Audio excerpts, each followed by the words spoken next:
Welcome to పునర్జన్ Ayurveda hospital. మన hospital కి first time visit అయ్యారండి. పేషెంట్ మనతోనే ఉన్నారు. పేషెంట్ కి ప్రాబ్లం ఏంటనేది అడిగి తెలుసుకుందాం. సార్ నమస్తే అండి.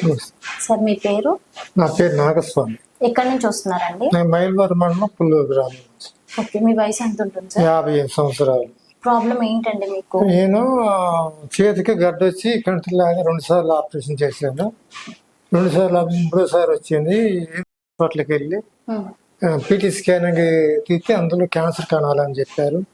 2 సార్లు కీమో పెట్టించుకున్నా తట్టుకోలేక ఆ హాస్పిటల్లో ఉంటూ ఈ యూట్యూబ్లో పునర్జన్మ గురించి విన్నాను. అప్పుడు కాల్ చేస్తే ఈ విధంగా చెప్పారు. దాన్ని బట్టి నేను ఇవాళ వచ్చి డాక్టర్ గారికి చూపించుకున్నాను. మరి ఈ వాడితే రియల్ అయితే అన్నారు.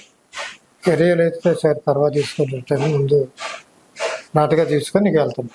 సార్ మీకు ఏమన్నా హ్యాబిట్స్ ఉన్నాయా? హ్యాబిట్ అంటే ఇదివరకు మందు వేసేవాడు, కైన్ వేసేవాడు.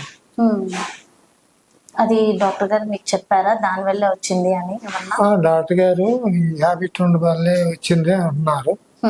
ఓకే, సరే ఎప్పటి నుంచి ఉంది మీకు ఈ ప్రాబ్లం అనేది? నేనైతే 2007 నుంచి సెక్యూరిటీ చేసేవాడు. ఆ నిద్ర కాయటం వల్ల వాళ్ళు వేసుకుంటున్నారని కైని అమ్మరు, దాని వల్ల అలవాటు పడ్డా. Okay okay sir. అయితే ఇప్పుడు మీరు ఆయుర్వేదానికి రావడానికి గల కారణం ఏంటి? ఈ క్యాన్సర్ కణాలు ఇప్పుడు కీమో తట్టుకోలేక దీని ద్వారాగా నాటు వైద్యం ద్వారా షిఫ్ట్ భారతం అని వచ్చిన.